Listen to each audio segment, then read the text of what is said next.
Khidmah luar biasa. Bahkan dikatakan al-khidmah, kalau al-ibadah tusiluka ilal jannah, kama seperti katakan orang dengan ibadah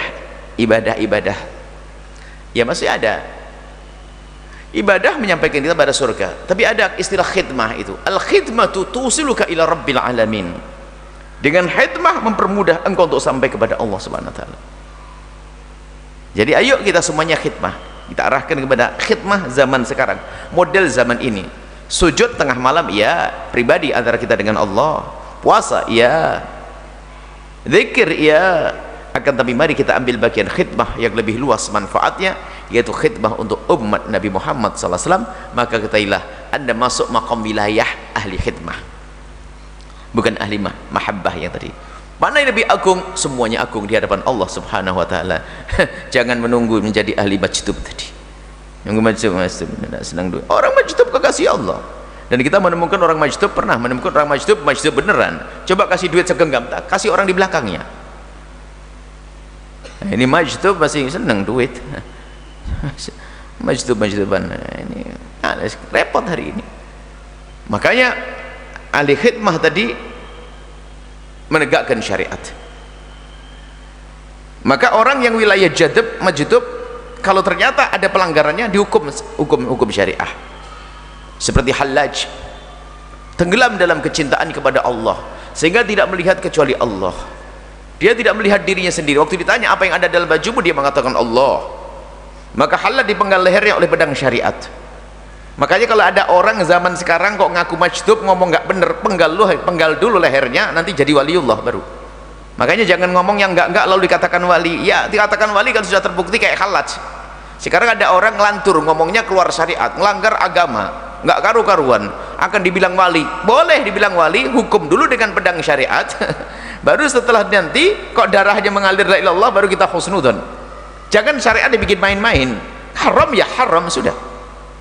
Dosa ya dosa. Sudah melakukan pelanggaran syariat dibilang wali. Nggak ada wali melanggar syariat. Kalau wali ahli, kalau wali sadar, kalau wali majdub nggak senang duit, nggak senang mobil, nggak senang. Ini sekarang, mari ayo kita tidak usah membahas masalah wilayah majdub ini. Bukan bagianmu, bukan bagianku. Ini orang khusus yang dipilih oleh Allah dan disembunyikan oleh Allah Subhanahu wa taala. Kita masuk wilayah ahli khidmah. Yuk kita benahi hubungan kita dengan Allah. Satu, kemudian hubungan dengan manusia. Apa yang bisa kita berbuat untuk manusia, umat Nabi Muhammad? Dan manusia pun martabatnya berbeda-beda. Ada martabatnya agung sekali di hadapan kita, ibunda, ayahanda, saudara, istri, suami. Yang ini sebelum orang lain. Ku anfusakum wa ahlikum nar. Kita berangkat dari kerabat dahulu, kita berangkat dari orang tua dulu. Benahi urusan kita dengan mereka. Itu khidmah untuk Allah. Dan itu kekasih Allah. Waliullah. Kalau menegakkan syariat seperti itu. Ini saja supaya kita tidak main-main syariat. Akhir-akhir ini orang begitu banyak main-main syariat, merendahkan syariat. Syariat jadikan guyonan. Tidak. Anda tidak usah baca kitab gede-gede, kitab kecil saja seperti kitab Sulam Taufik, Muqaddimah Sulam Taufik.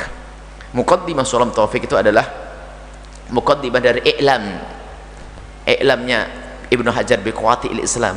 Bagaimana orang itu akan keluar dari iman dengan kalimat-kalimat yang main-main urusan agama. Hati-hati, nggak usah kitab gede-gede. Muqaddimah Sulam Taufik. Alangkah banyaknya di hari ini orang yang main-main syariah, ngomong syariah seenaknya sendiri tanpa ia sadari sesungguhnya menurut apa yang disebutkan dalam kitab Sulam Taufik, dia telah keluar dari iman. Hati-hati, waspada. Guyonan tentang surga, guyonan Al-Quran, guyonan malaikat, guyonan tentang Nabi, nggak diperkenankan itu semuanya. Tugas kita adalah menjalankan syariat zahir. Sudahlah, urusan batin Allah pilih Anda nanti. Yang penting menjalankan syariat zahir. Haram ya haram. Kalau kita melanggar tinggal istighfar, selesai. Nggak usah dirubah yang haram jadi halal. Kalau saya melakukan kesalahan, semoga Allah mengampuni dan menjaga kami. Ya katakan salah, tidak usah berkata, oh makom kita belum nyampe, Buya mah beb lain. Nggak ada, saya sama dengan Anda. Ini repot nanti kalau saya melakukan salah dibilang wah makomnya beda. Ini Anda jerumuskan saya. Memang saya umat siapa? Saya umat Nabi Muhammad, ya suruh sholat. Ini haram sama umat Nabi Muhammad. Kecuali saya bukan umat Nabi Muhammad, mungkin tidak haram lagi itu. Ya salah, ya salah. Ini biasanya muhibbin, orang pecinta yang berlebihan, ini bermasalah. Wah makom kita membeda, kita belum nyampe. Belum nyampe apa? Bab sholat aja kok tidak nyampe. Yang melanggar sholat ya haram dosa, yang matanya jelalatan ya haram, cowal-cowel ya haram, selesai. Minuman keras ya haram, kurang apa? Jelas syariat.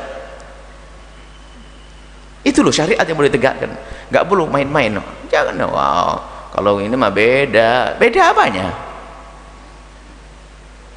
Ada subhanallah yauminal am, suatu ketika, suatu hari ada satu anaknya kiai, semoga Allah mengampuni. Kalau kiainya masya Allah di surga, cuman anaknya sendiri aneh waktu itu.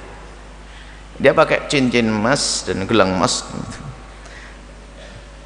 Ada yang nanya, semoga Allah mengampuni, tidak menggunjing, tidak menyebut namanya. Manggilnya kalau Jawa Timur kan Gus. Gus kok pakai gelang emas sama cincin emas? Oh, aku saya aku. Saya itu lain, beda. Oh, kiamat sudah habis. Beda. Dalam hati kita beda apanya? Ya beda, yang lain benar, dia nggak benar. Wah, aku mau seci. Aku beda. Saya beda. Orang lain haram, ente halal. Kayak lebih hebat dari Nabi saja. Nabi saja berkata, kalau seandainya Fatimah itu mencuri akan aku potong tangannya. Nggak ada beda. Tapi Sayyidat Fatimah tidak akan mencuri. Itu hanya Nabi menegaskan tentang sebuah hukum. Sayyidat Fatimah di Zahra terjaga. Baik, ini saja. Yuk waspada, syariat tegakkan. Kalau anda melakukan kesalahan, cukup apa? Bertobat, selesai. Nggak usah sombong dia.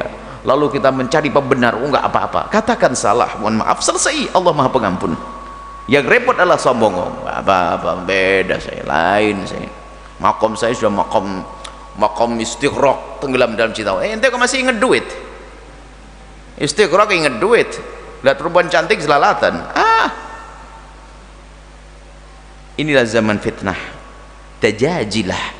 Munculnya dajjal kecil. Ngaku wali, ngaku keramat, ngerusak keramat, ngerusak dunia perwalian.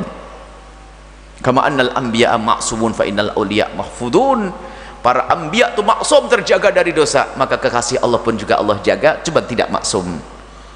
Itulah, ayo kita jangan mudah terpesona dengan bualan-bualan yang menjadikan kita merendahkan ulama, merendahkan wali, merendahkan Al-Quran. Itu bahaya sekali. Kalau orang melakukan kesalahan, salah, tinggal istighfar, astaghfirullah, selesai. Saya bisa bersalah, bukan saya bisa bersalah, saya banyak salah. Hanya karena kasih sayang Allah saja menutup sehingga anda nggak melihat, kan gitu. Kan Allah Maha Kasih, alhamdulillah. Kalau seandainya semua dibuka, kayak nggak mau duduk bareng kita itu. Sehingga dosa kita saling dibuka oleh Allah di antara kita, bubar kita, nggak mau duduk. Alhamdulillah, Allah as-sittir yang Maha Kasih menutup dosa-dosa kita. Nah, kalau Allah sudah menutup dosa-dosa kita, yuk kita tutup. Kita tutup, tidak bangga dengan dosa. Di saat salah memohon ampun kepada Allah, selesai. Sudah dosa mau bangga, saya mah beda. Beda apanya? Baik, ini saja. Semoga Allah mengampuni kita semua, menjaga kita semuanya, memilih kita menjadi kekasih-kekasih Allah. Wilayah yang punya karamah tidak menjadi fitnah untuk diri dan anak kita. Diberi oleh karamat, tidak jadi fitnah untuk kita. Dan wilayah kewalian yang tidak jadi fitnah buat anak-anak kita. Wallahu a'lam bissawab.